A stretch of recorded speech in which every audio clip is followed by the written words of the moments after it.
All right, let's do it. Ladies and gentlemen, from the Microsoft Theater here in downtown Los Angeles. Hey, yo, I see you, man. Brought to you by Shawn Porter Promotions. Hey, yo, Shawn Porter, hold tight. We coming out there. Live from Los Angeles. Hey, yo, put your headphones on, man. Time for the main. You're giving some of the fans what they want, playing the intro, but some of the other ones are going to be cooking it. Rolling on, time forward with it. Praise the Lord for the team because we out to get it. Took a flight back home just a matter of days. What's going on, fellas? Can you hear me up there? Yeah, we good. Got the headphones way off, the microphone way up in the air. The intro was going off. Got a button up, a tie. Okay, clear his throat. He back from the corona. You back, baby? I never left. Damn corona. C19, that's what I'm calling it from now on. So I got it. And that's all I'm hearing. People say, I'm so tired of hearing this. And I was tired of hearing it last year. And I've been tired of hearing it. And I was like, I got to figure out something else to come up with. It's got to be something else that we can say. We all know what we're talking about. And I end up doing an interview with somebody and they referred to the C19. And I was like, boom, there it is. I'm going with C19 from now on. So yeah, I had C19, but it didn't hurt me. I'm good. I'm good. My dad act like he didn't know I had it today. Training. What you mean? I promise you, I lost 5 pounds today. I lost 5 pounds today. I lost more weight today than I did the whole time I was dealing with C19. Hey, Sean, you want to be good, you want to be great, okay? Right. You ain't got time for that. This is true. Then my dad got this Dominican fighter in here. The Dominican fighter was running with me. I'm not mad at him. My dad stopped. My dad was on the bike. He stopped and started yelling at the Dominican. And then my dad got another guy who can translate. Tell him if Sean can't keep up, Sean got to take his ass home. But you running with me and you keep up with me. I'm like, does the translator in that circumstance, do they keep the same energy that KP has? I know. Because I feel like. And so I've been in that realm enough now to know, so I saw him he kind of gave him a little bit, but it was not the same energy at all, right? Because that tone can completely change. It could be KP yelling, and the translation's just speed up a little bit. And he's like, oh, okay, sounds good. Meanwhile, KP's got the vein on the side of his head. Right. Yeah. Cuban kid translating for him. Yeah. Yep. Yeah. He's definitely not getting across everything Kenny's saying. In number of words or tone, poor kid. Yeah, I know. I'll see him tell. What's the Dominican kid named Hendry? Yeah, and your dad will be trying to tell Hendry something and have it translate, and the kid almost looks scared, like he doesn't want to say everything the way your dad just said it to the guy. So so it's gonna be interesting for a little while. This is what I do know about this young kid. I've seen him just in video so far. Tomorrow, I'm going to more than likely get in the ring with him myself. But what I know about the kid so far is that he is hungry. And whenever you got a young guy, you always want to know what's their thirst like. You know, how much do they really want to succeed? How much do they really want this? How much are they really willing to sacrifice? This kid was about to be on the Dominican Olympic team, and he left that to come here and turn pro. And, obviously seeing my dad on TV, seeing my dad with me carries a lot of weight for my dad. So you would say, you can't even speak to this guy. You can't communicate. Why do you find yourself trusting in this guy and my dad? And I got a feeling that the kid is just seeing what my dad's done with me. And I think that, that I think it's carried enough weight for this kid to say, I can do it too. And I want to do it with Kenny Porter. So my dad is creating a stable, man. It's pretty cool. Pretty cool. This kid beat Elvis Rodriguez, last year's prospect of the year. He fought him 5 times and he beat him twice. Right. And I joke around with your dad, Sean. I'm like, okay, so you're like Belichick, huh? You ready to build from the ground up with a stable, huh? And what's good about your dad working with this kid, Sean, is the kid's from the Dominican Republic. And we've seen fighters back in the day like Joan Guzman, who was so talented. Arguably, wow. Right, blast from the past. Yeah. And he's the guy who had more talent than anybody pound for pound, but he didn't achieve his potential because he needed a Kenny Porter. He needed someone to say, okay, that's great. You could zoom in and out of range. You could land an uppercut far out from where you're not even supposed to throw it. Yeah. But what about that jab? What about fighting round 10, 11, 12 the same way you came out, 1, 2, 3? So I'm interested to see what KP does with this kid. He got a lot of talent, and I'm interested to see how that sparring goes. Let me. Are you coming tomorrow? Leave your camera at home. This is. Okay. No, yeah, of course, I'll be there. I want to watch. This kid, man, my dad's been sending me videos of this dude. I'm like, all right, yeah, let me get in the ring with him. So John doesn't want any incidents like Ant and I were offering the Pacquiao footage up for the right price. Oh, yeah. Like, nah, just don't even bring the camera. Listen, let me say this, and then I'm gonna bring in our first guest. Shawn, you are amazing. And I just want to take a second to recognize you on this podcast, which is I'm going to speak for myself. I was bringing you on, of course, as a friend, but because I know you are viable. But for you to just throw out that name right there, say his name again. Joan Guzman. Guzman. I'm sure we all remember him. Nope. No. People look this guy up. He was the guy at, what was he at? 126. It was hard for him to stay at one weight. The discipline, but 122 to 130.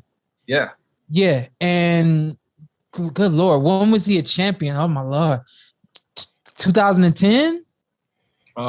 He beat Humberto Soto in 2007, 2008, and Humberto Soto was a number 1 rated 130 pounder or something like that. So. Yeah. So, I mean, I wanted to use that as a testament to your knowledge for this game and also your compassion and also your commitment to the sport of boxing, because I'm telling you that you just threw out a name that not very many people who watch this show are going to know. And you guys feel free to comment if you do know this guy, if you remember this guy, because this guy was an absolute force, but he did not have the discipline that it took to cut it in this game.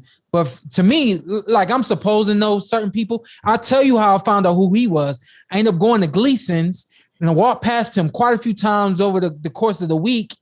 And I kept recognizing, I'm like, you look so familiar, but he was blown up. Like, he's not the same guy. And so I leaned over to my dad, said, Dad, who is that guy? I know him. He said, yeah, you just know him about 50 pounds lighter. And I'm like, wow, I did not know who that was. And so a lot of people wouldn't even recognize him or may not even remember him, but he was an absolute force. But for you to just name drop that dude is amazing, man. I'm like, wow. A lot of praise for Zittel recently. I find him, like I said, a bit overrated, but overall, he pointed at him. You know what's beautiful? That, like, you at some point you will get haters. So I just love Carson for like beating him to the punch. As someone I actually know who's a good guy, like if any haters, be referred to Carson. Okay, yeah. That's his. Anytime you'll see like a thread and people are like, "Man, Shawn Zittel, you do such a great job for boxing." I'm like, I mean, he got a gray head of hair and he's a good guy, but talented. I mean, maybe. I don't know.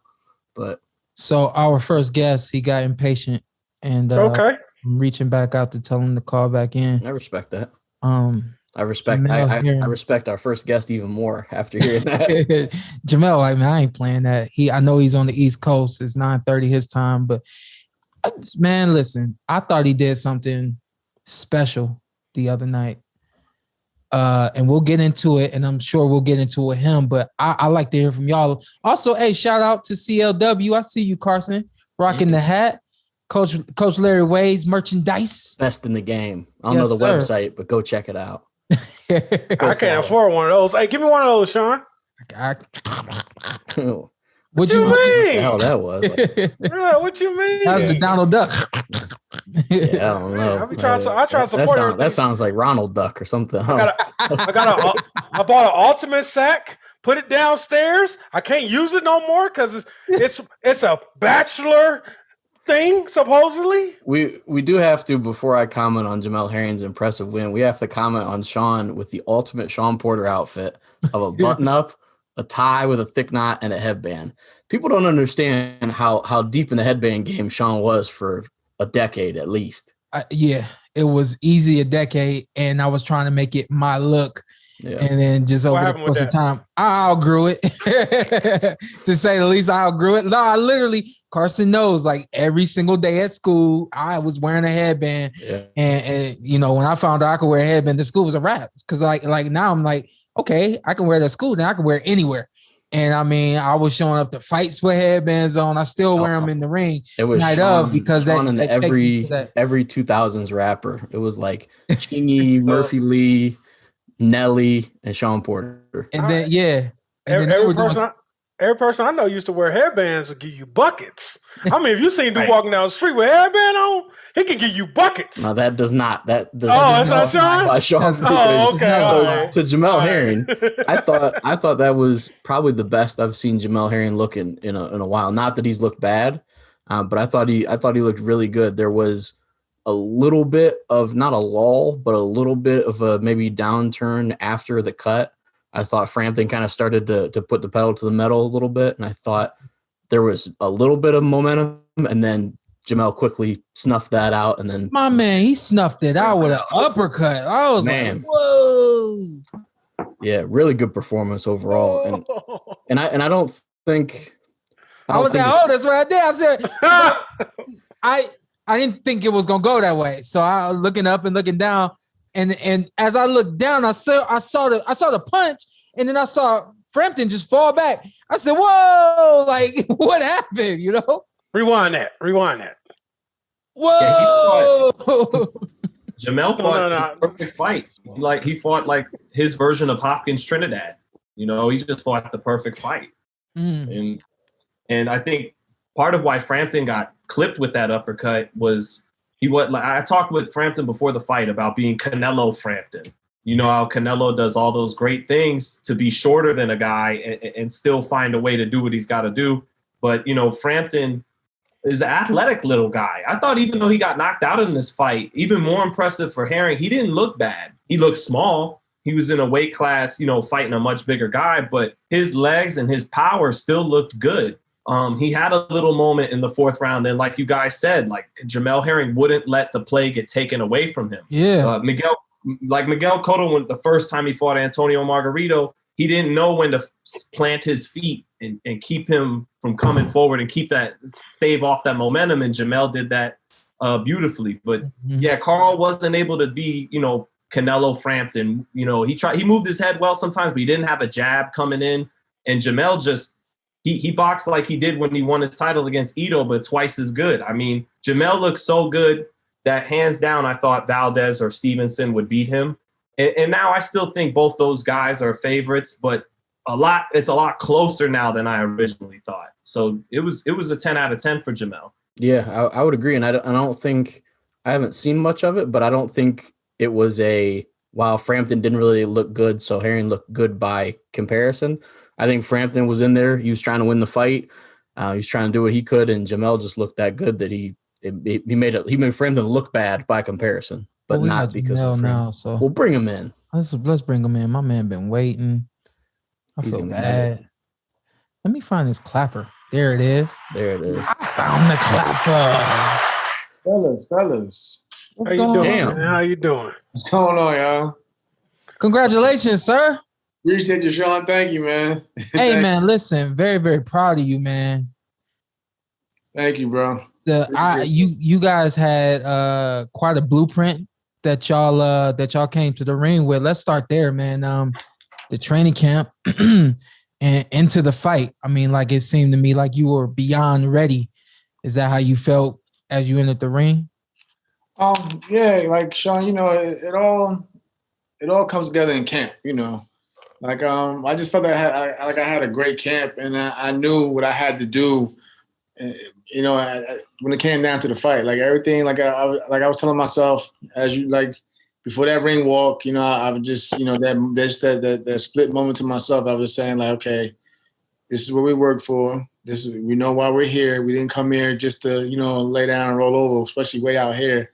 And you know, I was just at ease. I just had that I was just calm and just focused, and I was well prepared because I knew I had several game plans in my head, the way, like, you know, how you play out the fight in your head. So I knew there was several ways it can go. Yeah. I was like, no way he can outbox me. So I know his thing is going to try to basically get in.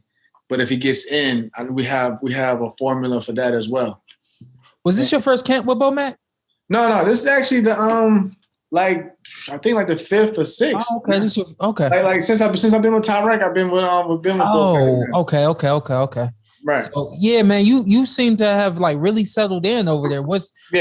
This was the number one question I have for you. Now I'm gonna let my guys jump in, but I was like, man, I don't know if he's gonna answer this question, but what's going on over there, man? Like Bomac is making it work. What's going on over there? You ain't gotta say too much because I get it. But what's going on over there? It's one of those things where like it comes down to trust. And what I mean by that is like, Shawn, you've been around just as long as I've been around the game. Yeah. Like, and we've been to seeing different camps. Like you would have like great trainers, like maybe like a Freddie Roach.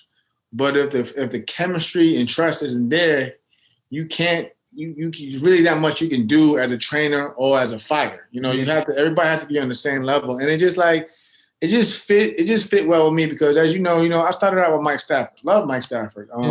You know, love Adrian. I was with them when you and Adrian had fought. I was training with them, but like the focus so much wasn't. The focus so much. Was you rooting against me? Like, but answer the question. Was you rooting against me? Nah, because I got love for your father like crazy. You know your father's my guy. So like me, I was just like, I looked at it. I was just a neutral guy at the time. I was just like, I'm looking forward to a good fight. Yeah, and, I mean, I was there, but like, but to your point though. What I was saying is like this, like the focus wasn't always so much on me. I wasn't at AB status. You know what I mean? I was still trying to find my way and footing. But I just didn't get that right attention. And Mike's a good guy and a good coach, but at times I just wasn't getting the proper attention that I needed. As with Bomac, it's like this: like when it's your camp, it's your camp. You're the main focus. You're the prime objective, and there's no egos. There's no egos with Terrence or this one.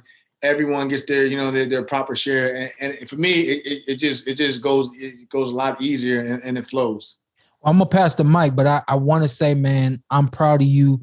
You have found your footing, and you solidified that the other night, man. I'm proud of you for that. Thank you, bro. Like Shawn said, I think that was the best, and not to say you haven't looked good recently. I think that was the best you've looked recently. Right.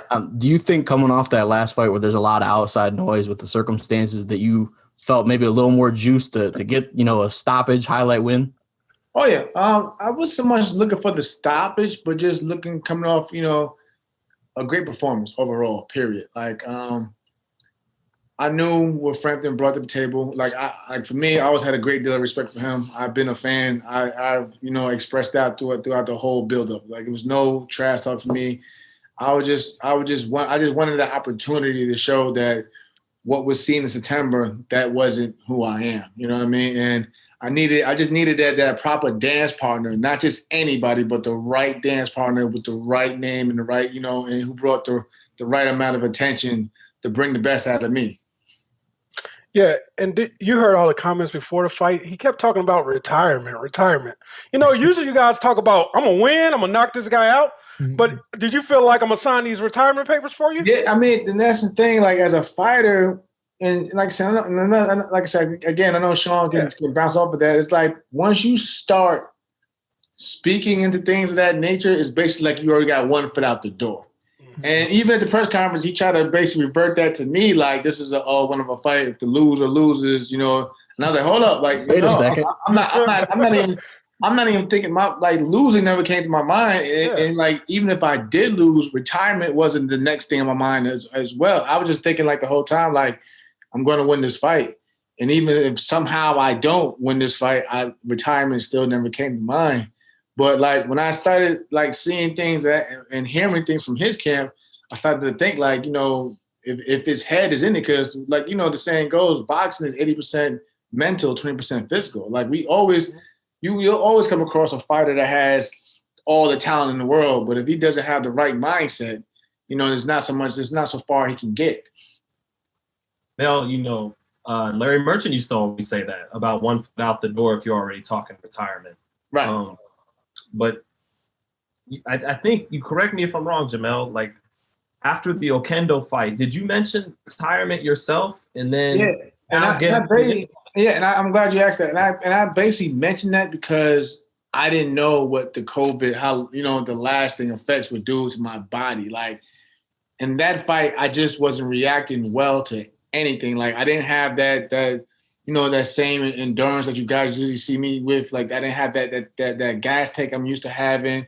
And I thought, like I said, the pandemic is new to all of us. So we're still learning as we go. So, but at the time, it's like, man, even like I passed with, negative results, my body is still feeling everything that hit me weeks ago. So I'm thinking like, I still train, but it's like I still couldn't hit that mark to where I feel the best at my game. And I just wasn't sure if my body would be able to handle a guy such as Carl Frampton, because I knew what he was gunning for. Like, it's hard, like say, once again, the mental aspect. His mentality was history. He wanted to go out doing something big, and it was like, it wasn't so much of me fighting the physical form of Carl Frampton. I had to beat, the guy who had that will to make history by any means. And it was like, if I wasn't at my best, I wouldn't have, like, I say it all the time, if I would have fought him in September, I wouldn't have won that fight. There's no way I could do it. And I was saying, like, but as a champion, I was still saying that I committed myself to making that fight. So if that's my last fight, then so be it. But we'll have to, we'll see. But, once I went home and got the proper rest, I got that and started watching all the fights and everything going around me. That's where I got my hunger from, because I love the sport so much. And, once I got that hunger back, that was my determination. It was more of redemption now, to redeem myself from the Oquendo fight and go into the Frampton fight with a whole new aspect. We always talk about that it's almost too quick for the what's next after a nice win. Obviously, you have a great win over the weekend. Right. Is it a little frustrating that you have? I mean, there's not a time to reflect on this. It's like 30 days.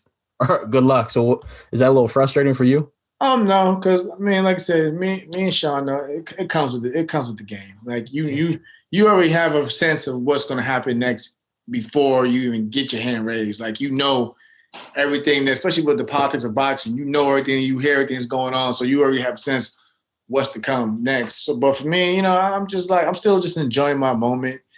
And, I'm not feel like I'm being pressured or anything like that. Like, it's just the business of boxing. But it is what it is. After a successful run on the amateur, what drove you to join the Marines?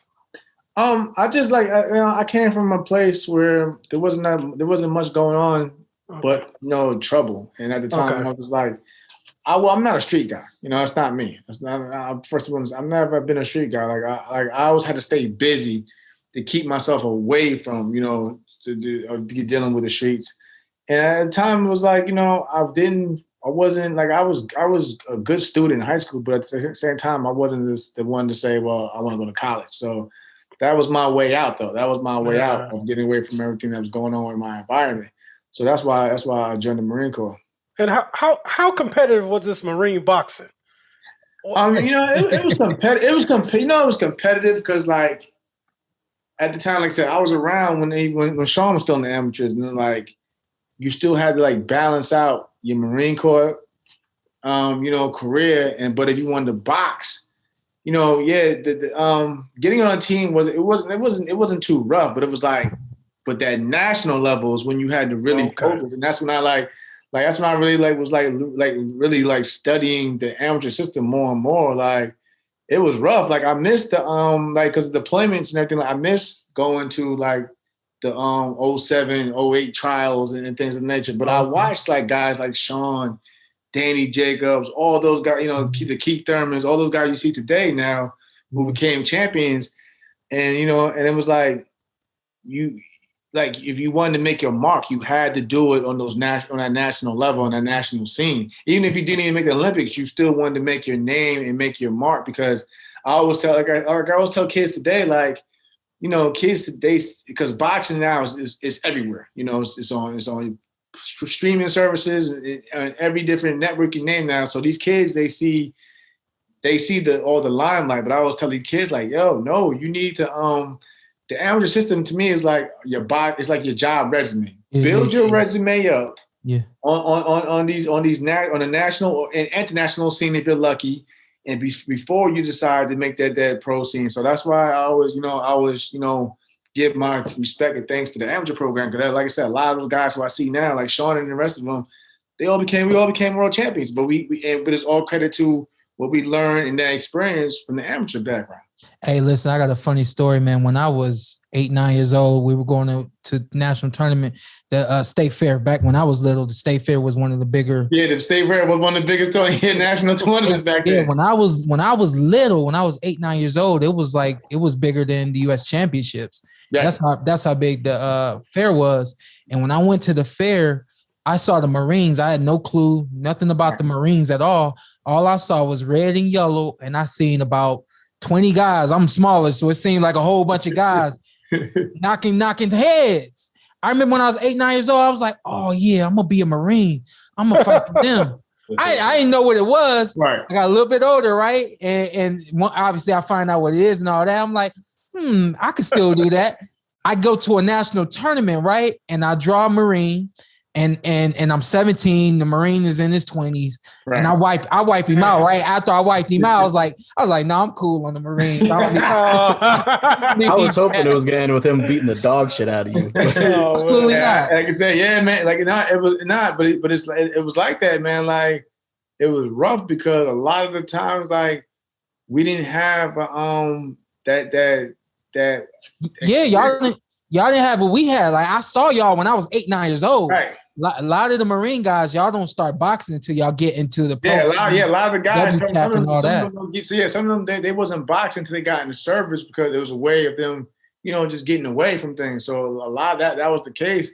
But for me, I was thinking that I was looking at it as I can gain more experience now that I can get to these tournaments. Because like Sean knows, when you got amateurs, that's why I give credit to amateur coaches, because you doing this for the love of the sport. You coming out your own pocket to to get to these tournaments. But in the Marine Corps, they had the funding and everything like that. So I was taking full advantage of that. But yeah, man, I had to go out there and represent because it wasn't even just Marines. It was the Army team. They would get dog. Because they would get a ride. They would the military would always get a slot. For the trials. Hey, we hated y'all. We hated y'all. They hated it. We hated y'all. They get here just for winning maybe 2 fights and they get a slot at the Olympic trials. So we knew we had a target on our back. I was like, man, I'll never forget. Even when I had competed at the 2011 trials, I was literally the 8th seed. Yeah. And and Sean tell you it's a winners bracket and a loop, but I stayed in the winners bracket throughout the whole thing, and I won it all. You know what I mean? And I was fighting guys. It's a funny story. I think the Olympic trials was actually my first major national championship title that I won. I won the U.S. Nationals afterwards, but that's unheard of. Usually you got guys winning the PAL, National Golden Gloves, USA Nationals. Yeah. My first big national tournament was the trials, and then that's when I was still learning. Sean was there when I was in, when we was in camp out in Colorado Springs. Yeah, man. I was still learning as I was learning on the go. These guys at the time, they had 200 amateur fights. when I left the amateurs at the Olympics, I still had under 100 amateur fights. Yep. Let me say this because y'all always had a target on your back because y'all got an automatic bid into the trials. Right. You weren't supposed to win the trials. No. And what I saw you do the other night, I'm going to be honest with you. I said, okay, Frampton is probably going to take this. Right. Frampton's got the more experience. Frampton's been ferocious in the past, all that kind of stuff. So I was like, okay, Frampton's probably going to take this. But of course, knowing you, seeing where you come from and all that, there's a part of me that's saying, I want Jamel to do his thing. Right. You come out and you start doing your thing. The other night was not supposed to happen. No. The same way you weren't supposed to win the trials wasn't supposed to happen. Now you're going to U.S. championships and people are like, yo, this the dude that won the trials. Then you mess around that you wasn't supposed to win the U.S. championships. Listen, man. You've lived quite a boxing career to this point, man. So again, very proud of you. And, I would be remiss if I didn't ask what's next. You know what I mean? Like I said, Sean, we come from that old school mentality. For me, it's about legacy. People, I don't judge, what we see now, the younger talent in terms of everyone wants to make the most money. I mean, yeah, it's a business. Boxing is a business, but we all see too much. The younger fighters focus on the purse. Mm-hmm. But for me, I always believe that the money is going to come with the performances, the better performances you put on. So for me, we know Shakur is obviously my mandatory, and I love Shakur. Shakur is my guy. Mm-hmm. But if I give him the opportunity, if I could fight the man in my division, which is Oscar Valdez, and I could do it for the lineal title, which is the Ring magazine, which I grew up, admiring as a kid from reading, the Ring magazine from the time I can remember. Yeah, that's what I want to go at. That's what, and we clearly know it's right there because we're in the same stable. Oscar Valdez, he actually expressed it before I even got my hand raised against Frampton. So if I could, that would be my choice because he beat the man, and I give him all respect. I'm not gonna he beat Miguel Berchelt, a guy that he wasn't a guy he wasn't even supposed to beat. Right. They actually thought that he had less of a chance against Berchelt than I did against Frampton. If you really look back on it, yeah. And you were chasing after Berchelt for like 2 or 3 years. Yeah, and and he got to him and he beat him, and I tipped my hat to him. So it's like I'd rather go for the top of the totem pole. Especially if it gives me another shot also in the process to win another world title, why not? But that's just me. And before, like I said, going back though, I'm pretty sure you remember back at the training center though. I don't care what anybody said. I had one of the toughest sparring listen. For one, at the time I was fighting at 141 junior welterweight. Yeah, I had to deal with a young Adrian Broner before he won his first world title. Yeah, I had to deal with Lamont Roach. Lamont Peterson before he fought Amir Khan, so he was hungry. Yeah, and then I had to deal with I had Jorge Linares. Those are my 3 sparring, and them guys. Listen, I learned so much, and just to know those few weeks with those guys. Yeah. I would never forget it, but man, that's why I tell kids a lot of my experience comes from days like that. The amateur looking at the guys who are already at the pro level and seeing, this man, he's getting ready for a world title. Like it's crazy, and I'm just looking at it, and then I'm saying it's just humbling. That's why I'm still the same way that I am today now. Anybody else got something for him? I got one more thing. Go ahead, man. I'm another Ohio champion. I'm always happy. Hey, before you jumped on, Jamel, man, I was saying that was like your Hopkins Trinidad type performance. It's funny. I said the same thing because I'm at the age where Hopkins beat Trinidad, and it's like people feel like I'm still getting better, and that's because I get that to Hop, like learning from guys like B-Hop, like being disciplined outside of boxing, away from the cameras. Like with me, when I'm not training, I'm still doing something to keep my body in shape, or I'm staying out of trouble where, I don't want to get the wrong publicity. I'm not out here partying and drinking. It's like, if I want to still go further in the game, I have to, stay disciplined outside, away from, the cameras when nobody's looking. So, and I give that to guys like, Brenagh Hopkins, and, and like I said, I'm just glad that, I finally had my moment, but I don't want that to be, my last big moment. I still want to go out there and improve, more. And there's not people that don't know, I love what Shawn has done for his career. We all know Terrence is my guy, but I was one of the main ones that kept saying, I want to see that fight. And then people were like, why you want to? I said, when Shawn fights, he's never in a boring fight. Mm-hmm. He's going to, I told my own team that. I said, I want to, if this fight don't happen, I want to see Shawn and Bud fight. Yeah. And I was like, that is, to me, that's a good fight. That's a good fight for boxing. And you'd be rooting for Bud. Yeah, I'm not mad at you. Those are my boys. I'm saying, those are my guys. And they know it. Bud knows when how I feel. With Shawn. Like I said, I speak to his father all the time. Yeah. Kenny's my guy. You know what I mean? So that's how I've known Kenny since I was an amateur. Yeah. So that's one thing about me. I don't flip flop because I'm with this guy or that guy. Even I'm cool with Errol. Mm-hmm. Me and Errol speak all the time as well. When Shawn and Errol fought, I was looking like. That was 50-50. I'm thinking because we knew what he was saying. Oh, Errol's going. I said, nah, man. I said, yo, Shawn. Yeah. Man, listen, man. Shawn going to bring that heat. And I was saying the same thing with Bud. I'm like, bro. Yeah. I want to see how, you know what I'm saying? I want to see all the welterweights. I don't care what side of the street. It's just a good division. It's like I want to see, because I'm always saying I'm a fan first. Gotta do it. I want to see all these matches first. So I'm like, I actually still want to see that fight. So I don't care like that. I want to see. I picked Bud to win. I picked Bud to win and got my mic cut like one of our first episodes. So I thought the same thing would happen to you. But that just shows me how much I just love the sport. I don't get into the whole who's cool with the clicks and everything like that. Like I said, I wasn't with it when Shawn fought AB. AB's my guy. I trained with AB for years, but I was just like, hey, Shawn won. I congratulated him. I was like, hey, it is what it is. And I was glad that he actually got to get to more championship fights afterwards. That's how it should be. You know, you fight your way, do your thing, you should be rewarded. And I'm glad he did. Yep. So listen, we got boxing Ultimate Nice Guy Award. Is it Jamel Herring or Shawn Porter? No, it ain't Jamel.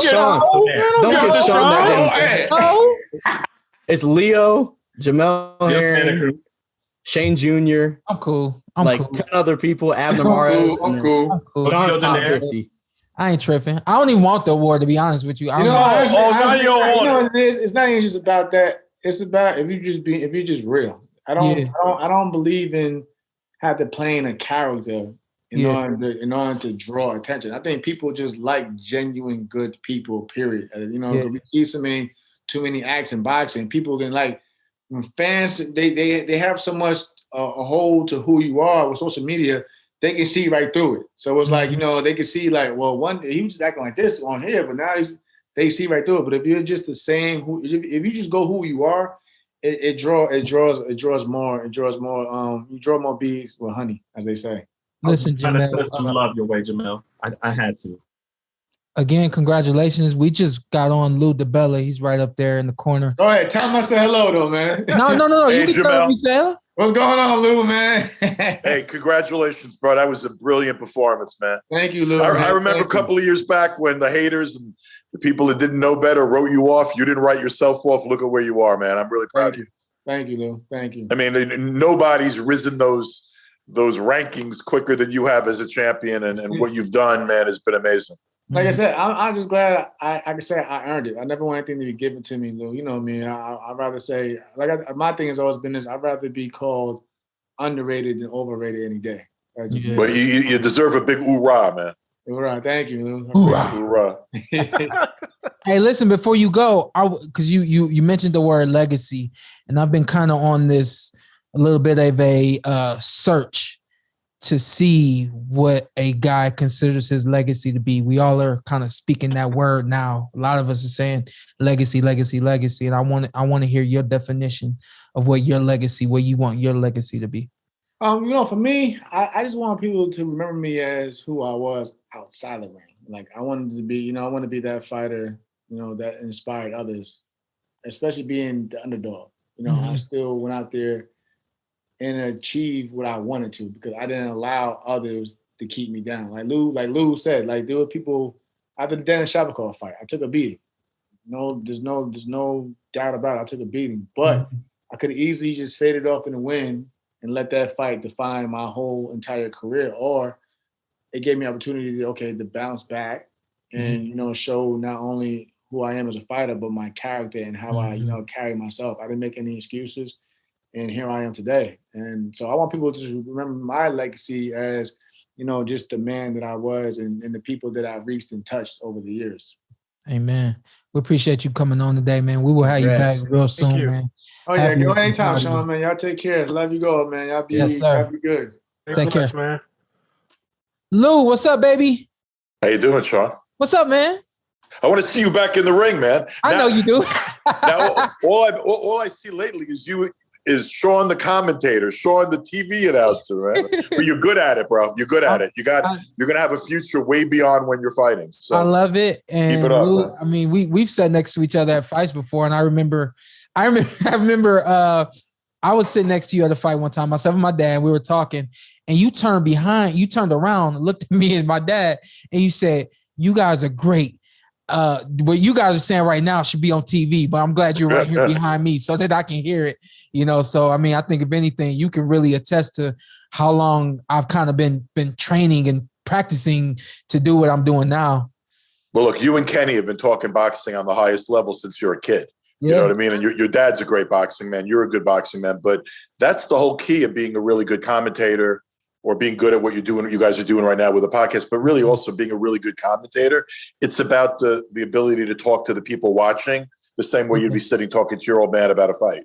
Yeah. And that's why you're already pretty good at this, and you're going to keep getting better with the more reps you're getting. But terrific transition to that part of your career. For sure. Listen, so I was thinking before I forget this thought. When Jamel was on, he made a comment about not caring what part of what side of the street anybody's on. Mm-hmm. And I was thinking to myself, it's just so unfortunate that we haven't seen enough of the best welterweight fights, and particularly how isolated Crawford's been from fighting high opposition. Yeah. But I was also thinking to myself that when I first got into boxing, and I was like a huge fan, and it was the welterweight division and the divisions around it were like Hagler, Hearns, Leonard, Duran, all those guys, and loads of others that were at the weight classes at that time.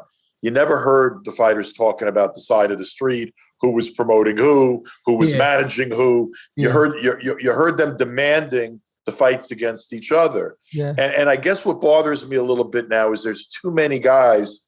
I think maybe they hide behind the side of the street a little bit too. Mm-hmm. That you don't see them going out there and saying, I want this guy, go get him for me. And they start worrying about splits and negotiations. Well, that's why you got business people around you. That's why you got a manager. That's why you got a promoter if you have one, and I'm just a little bit sad that we're not seeing more of the best quality product more often.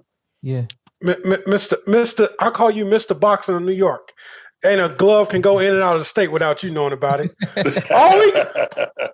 So I know you know. You probably ain't gonna tell me, but we getting Crawford Porter at the Barclays, right? And I just all I want to know, because we know you Mr. New York with boxing.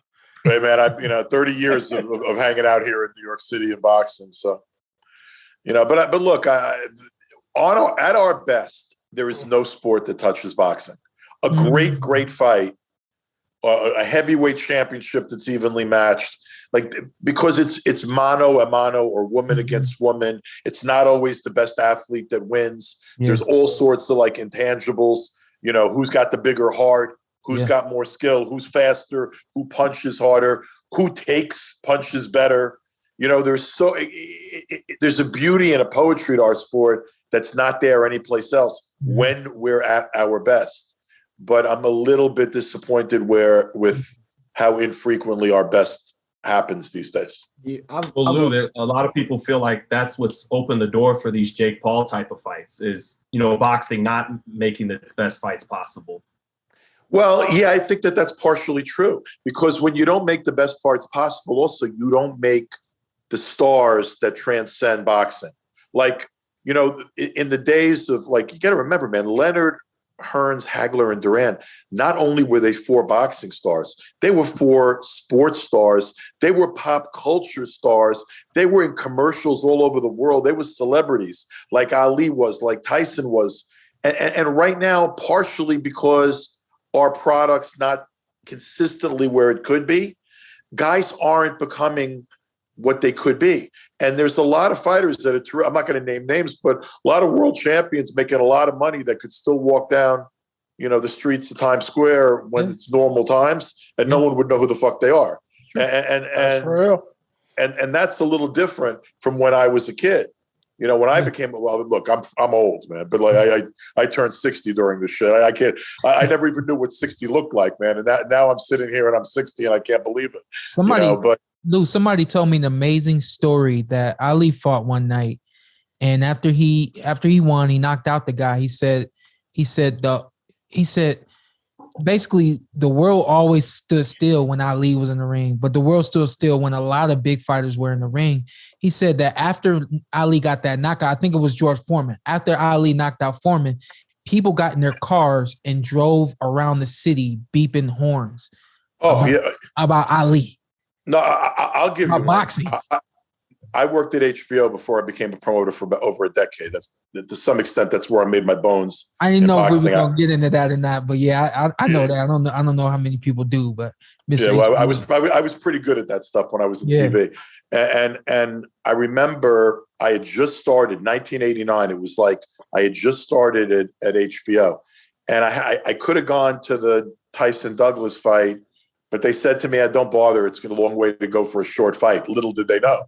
But I remember watching the fight in New York City in my apartment, and the window was open because it was like a nice night.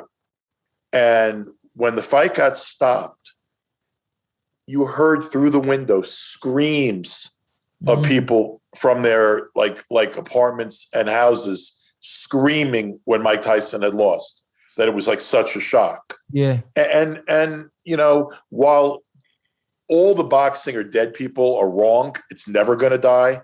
Like, and they're wrong simply because people will always fight for other people's entertainment. And the sport has such a purity and a beauty in its brutality that it's never going to totally go away. Yeah. It's become more of a niche sport now. It's not like the same thing where we were, you know, yes, on a great night, on a big night of a big fight, we can command the attention of the sports world. But there was a time where we were commanding the attention of the sports world almost every week.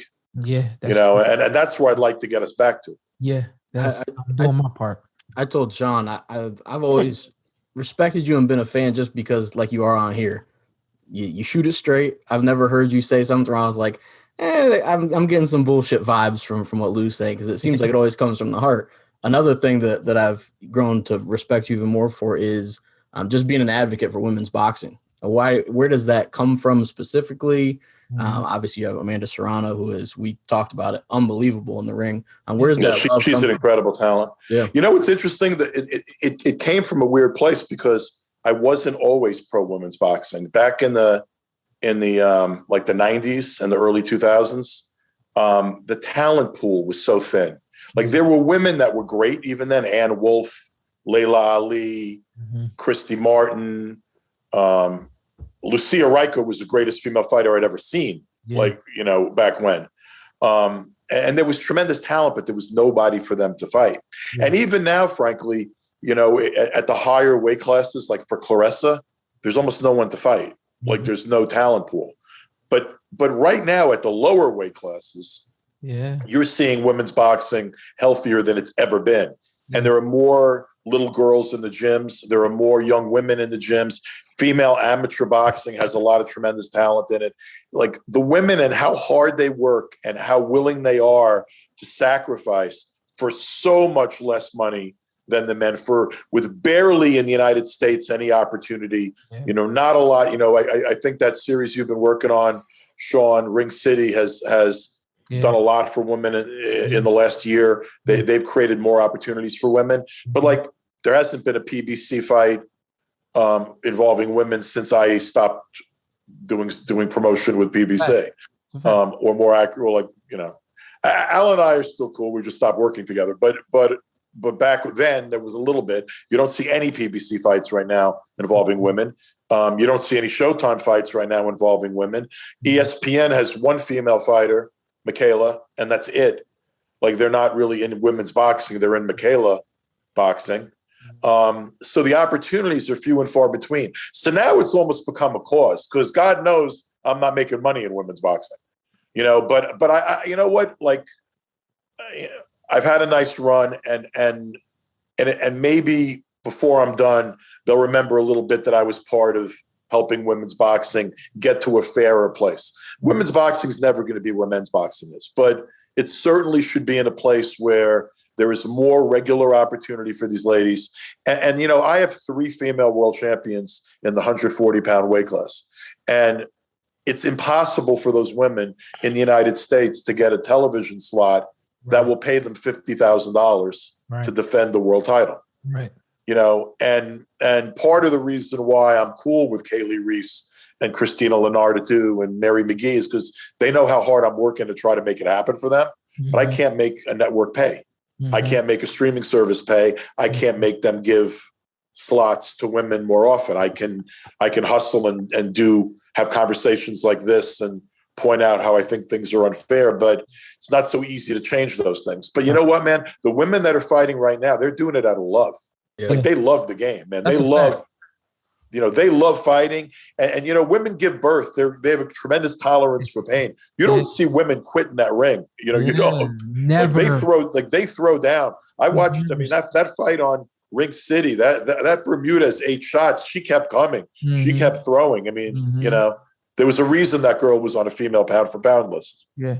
Even myself, I never really paid female boxing attention too much. I knew some of the big names growing up, and I know some of the big names now, but Ring City honestly has been the ones that kind of was forced to study these women and be prepared to talk about them on air. And I'm like, I missed something, and I'm sorry I missed it, but these women are good. These women, a lot of them are. There are some really, really talented ladies. These women, a lot of them are really good. It's not an exaggeration. These women fight with tons of heart. I'm not going to say they fight with more heart than men, but there's some men out there that don't do what these women are willing to do in the boxing ring. And I find it very, very admirable, and I find you very commendable. It's very commendable for you to go out there and try to make that happen for those women. And I hope that at some capacity this does something to spark it. I have one. And by the way, I'm going to say something you don't hear a lot. I love the 2-minute rounds. Love them. You do? 100%, man, because you get nonstop action every round. That's true. There's another issue. People don't want to talk about it so much, but women are more susceptible to serious concussive head injury than men are. It's just physiologically a fact. There's a reason, like in women's sports, they're looking at headers and women's soccer and stuff like that. There is a little bit of a difference in terms of how women are affected by blows to the head and concussion. And frankly, if you're not going to get TV networks and streaming services to televise 20 minutes in a championship fight or 16 minutes of action in a regular fight, right? Why do you think they're going to give more time when you make the fights longer? Right. I think you might see a couple of more knockouts with 3 minutes rounds, but what you're going to see more often is simply that women don't punch the same way, and they don't. Yeah. And you're going to see longer fights that are less action filled. Yeah. And that's not going to help anybody, honestly.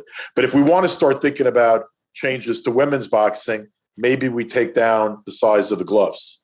So where men use 8 and 10 ounce gloves, maybe women should be using 6 and 8 ounce gloves.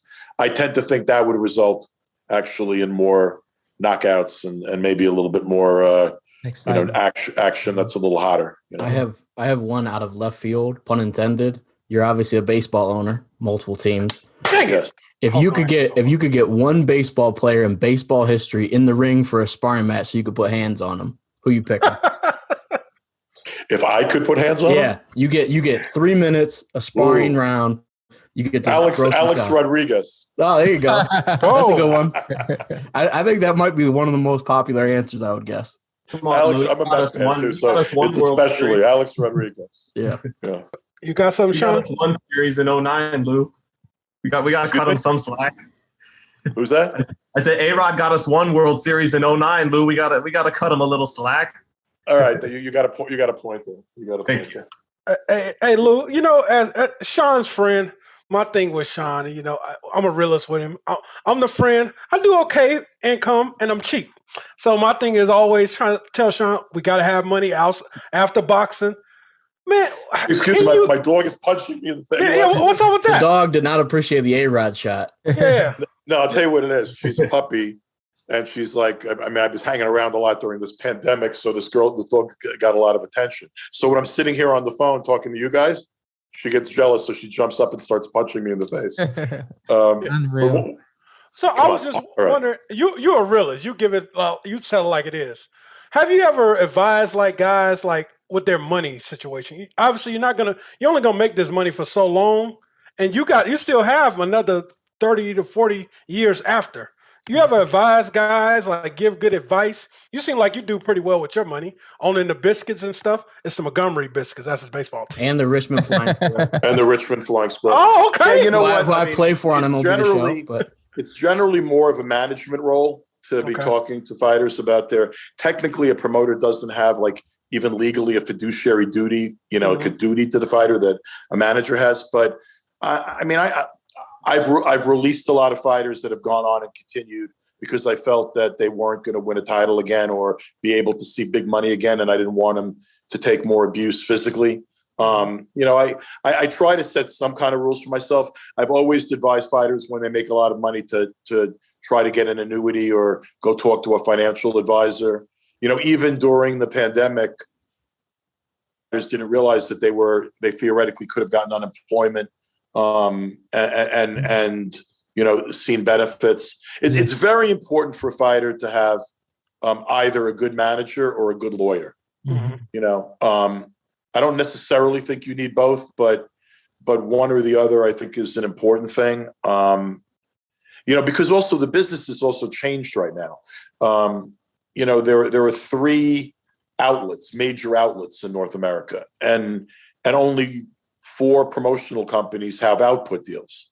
If you consider PBC a promotional company, and I don't want to get into the debate, but I probably do. Don't do it. Don't do it. Allegedly. I'm not going to, but don't do it. Not here. Not here. I won't.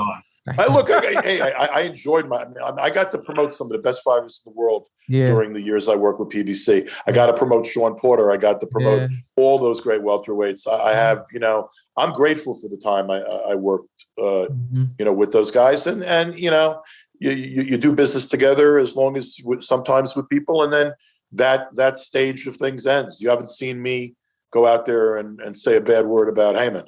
Because Al and I go back a long, long time, and all in all, my whole life's experiences with Al have been more positive than anything else. Everybody, you work long enough with people, you're going to disagree on some shit. That's just life. And both Al and I are strong, people. But I got great respect for him and what he's done with PBC and how many fighters he's made wealthy. And honestly, that's what a manager's supposed to do. Exactly. I gotta tell this story. I hope you don't mind, because R.A. the Rugged Man, he mentions this story to me every time because he was there. I think you know R.A. But we actually met over 15 years ago, but I don't know if you remember. But I'm at the fight, Hopkins versus Taylor 2, with my buddy. And you're there, very serious, very focused on this huge fight everyone's been waiting for. And I see you walking through the arena, ready for the main event, and me and my buddy go, "Hey, Lou!" And we throw up the X like that, and you go, like we deserved. We got the middle finger we deserved, and of course, because you and Bernard had your awful falling out, and but Lou was a great guy. I was 14 at the time, me and my buddy. And right after the fight, he saw us. He's like, "Get over here!" And he took a picture with both of us, and it was just hilarious. We were both fucking around. Do you remember that at all, Lou? I hadn't until you just refreshed me, but yes, I do. You made a point though, but Bernard and I had Bernard wasn't getting TV time, and when I left HBO, part of the deal I got dates to make fights. And I gave a bunch of those dates to Bernard to build him. And I made the deal with King that got Bernard the Trinidad fight. And where he really shocked a lot of people. He didn't shock me. And then he said some shit about me that just wasn't true. And I wound up suing him and beating him in court on libel. Because frankly, it was the shit that he said was a lie. And I won in court. Now for a while, man, things were really raw because I had this was a guy that I believed in and had strong feelings for that I felt really wronged me. And me and him were like oil and water for a number of years. Mm-hmm. But what's interesting, man, time heals things and people get to talk. And Bernard made a point of reaching out to me later and saying some things I think that we both I needed to hear and maybe he needed to say. But he and I are cool now. I mean, it's easier, even if you have a really, rough time with people. We also had some good memories together. And as he said to me, he spoke to me after we got elected to the Hall of Fame in the same year. Oh, nice. And he said, well, we both, he goes, for all our ups and downs and troubles, we both got to a pretty good place, Mm-hmm. And I'm cool with the fact that we made peace because whatever happened, man, Bernard Hopkins, the fighter, that's just one of the greatest of all time, period. Yeah. I mean, that's really one of the great middleweights in the history of boxing, a tremendous athlete, a tremendous fighter. Yeah. And people forget he got out of the joint and lost his first fight. Yeah, that's true. And look where he is. You know? Clinton Mitchell, I think was his name or something. Yeah. That very good, Sean. Good memory, man. All right, I always love that story, man. I hope you love it a little bit as well. Well, I'm sorry, Sean. I gave you the finger, and I'm glad I took that picture with you. It felt deserved.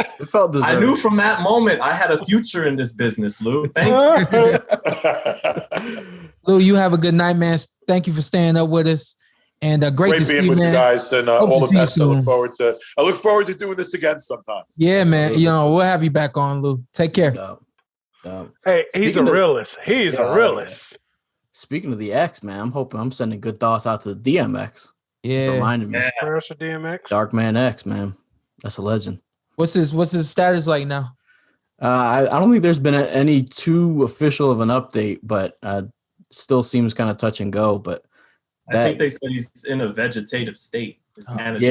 Last I heard it wasn't great, but that's a dude that he has possibly the best energy you could get in rap songs. Like in his run, you throw some of those songs on and it's just like next level. I mean, Ant's got Tyson on his shirt. Tyson walked out to DMX, and I think his legacy is underrated in the grand scheme, and I'm hoping he definitely pulls through. I have an interesting fan question that kind of goes to what Lou mentioned as far as the kind of the dream matchups not being made. So, and I'm glad we have Sean Zittel, who's make him on the new ESBC video boxing game. Yeah, nice, good plug.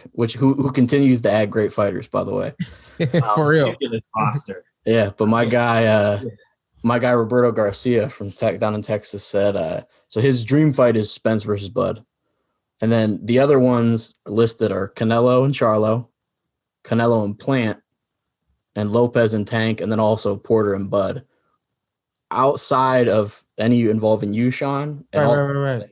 What is the absolute dream matchup? You need to see one fight happen. What is it? Oh Lord, I need to see one fight happen. Has to happen. Just one of them. Need to see one fight. I love that list. Yeah, I really love Lopez and Tank Davis. I kind of feel like that could be the one. I know it's the last one you named, so I don't want to jump on it like that, but I really don't think that. I think that the separation between Canelo and everybody else is still a considerably a wide margin. Going down the list, and I really like the fight that you mentioned the other day. I think we were talking about it through text. You said Keith Thurman and Terrence Crawford. I love that fight too. I know that that Keith hasn't done much and so on and so forth, but I love the makeup of that fight in my head. Then kind of moving on down the line. I hear you, but I felt like we didn't see the legs and the speed and the athleticism quite that we saw when Keith fought you in 2016 when he fought Manny Pacquiao 2 years ago. So I don't know if that fight's as tantalizing as it was if Keith was the fighter he was then. What's the top one for you, Sean Zittel? Canelo and David Benavidez. Although I wish David hadn't got stripped of his belt, obviously, because now that's the little missing ingredient, is David's credibility a little bit, because he's not bringing a world title to the table. But that said, you talk fireworks, bombs away, two great fighters with speed and power who stylistically match up for a can't miss fight. Canelo Benavidez. I think my top two are Bud and Spence. I could convince myself of 10 different outcomes of that fight. Like I could be like, I think Bud gets him. And I'm like, I don't know. I think Errol gets him. And then the other one you mentioned, Benavidez, would be Benavidez Plant. I think we've mentioned before, but that too, the background on that one, and then obviously the stylistic matchup. What about you, Ant? I'll take Demetrius Andrade versus any Charlo. Oh, I like that. I'm down for that. I got two for y'all. So I already said Lopez and Tank Davis. I love that fight straight up and down. No doubt. Also, Anthony Joshua and Deontay Wilder. I like that matchup too. Almost getting concussed in that fight. Yeah. Possibly both of them. Yeah. Yeah, that is and kind of as we close it up, big fight coming up this weekend, Boots Ennis and Lipinets. Mm-hmm. What is the bigger win? I saw my guy Trap Basquiat on Twitter said, what's the bigger win right now? Maurice Hooker for Virgil Ortiz or Lipinets for Boots? Lipinets for Boots. Think so? Yeah, because Lipinets is more. He has a more. He's got more experience, a decorated professional career at this point. You know, he's been in the ring with some top guys. He's dropped the ball a couple of times. Big knockout by Garcia, by Mikey Garcia. But I think that Lipinets and Boots Ennis is. I think that fight is going to really. It's going to challenge Boots, and I think it's going to bring a lot out of him. I don't think that Maurice Hooker really challenged Virgil Ortiz the way he needs to be challenged. There were moments for him, but I mean, it was not enough. But I thought we'll get that from this fight. I thought with the experience that Lipinets has, I thought Hooker had that with his range and his height. And I think Lipinets, he didn't look very good in his last fight. So I'm kind of, and he's older. So I think it's really close. I think I might give Lipinets the edge, but I think it's a lot going to come down to the performance. Like if Boots just goes in there and blows him out of the water, then it's like, oh, okay, that's a big time win, but it should be a good fight. Yeah. Lipinets when he's on is a better puncher and he's a little more technically sound, a little sharper, punches come out more compact, but like you guys said, Maurice Hooker though brings different elements to the ring with his height and ranginess. So it's pretty dead even. I think both of the two guys we have pegged as the future of the welterweight division when Showtime Shawn Porter leaves. I think they're both getting their perfect Lou Campbell, Ryan Garcia type of test that they need. I'm going to say a push. I'm going to say a push. Yeah, and it'll come down to who looks more impressive. I'm gonna write that word down. Push. I should opt out. Don't give him another opt out word. Because now Sean, he's gonna say I can't pick a winner. Push. 50-50 fight. He's gonna think of all synonyms for not making a selection. I'm doing it. COVID-19. Dead. He's gonna say dead. It's gonna be everything. What about Joe Smith? The man with cement in his gloves, taking on Maxime Vlaslov. This guy Vlaslov. He's very tall, very awkward, rangy, and he's got good legs. I think he's gonna jump out to a lead in this fight. But in the second half of the fight, when those legs start to slow down, he's gonna be in trouble staying in front of Joe Smith for more than a couple seconds at a time. So was it Joe Smith that knocked B-Hop out of the ring? Yeah. It was. That was a wild moment. Yeah, that was tough to see. Yeah, for everybody. Yeah, he landed straight on the ground. You got any more fan questions? Nah, I feel like we're about done for this week. We have some good ones in the holster for next week, though. Yeah, we had a long night. It's a long time. Hey, man, I'm back on my Wild Boy stuff. What that mean? We're going to Laguna Beach this weekend, baby. Oh, in the water. Look, my man that got his vaccine. He about to go test it out. I ain't get it yet. Oh, you ain't get it? Even better. Huh? Even better, baby. Yeah. We're gonna be out here, baby. Swimming with the fishes. So what? You want free stuff in Laguna Beach? What's going on? We probably ain't got it. Just in case we do, I don't even know. Free stuff, Laguna Beach. Yeah, give me some free stuff. Hold on, when you going? I'm leaving Friday. I'll be back Sunday. And the show is on tomorrow, so holla at Ant. Yeah, give me some free stuff, man. He hungry. I'm hungry. You talking about sleeping with the fishes? You know where me and Lou come from. That means something a little different. I know. Right? When I said that, don't like kill Michael me. Phelps, Nobody kill me now. Yeah, no problems. I'm sure some people, if not everybody, and I know we'll have it up, but I did not introduce our guest today. We had Jamel Herring, WBO champion, and also Lou Dibella, top tier promoter in this boxing game. And it was cool to get him on the show for a little while. Both those guys will be back because they deserve to be back. Okay. And I'm definitely looking forward to having Lou back. He's real, and you need some real in this sport. So appreciate those guys. Appreciate you guys. Carson Merk, Anthony Brenagh, Sean Zittel. I'm your boy Showtime, Sean P. Enjoy.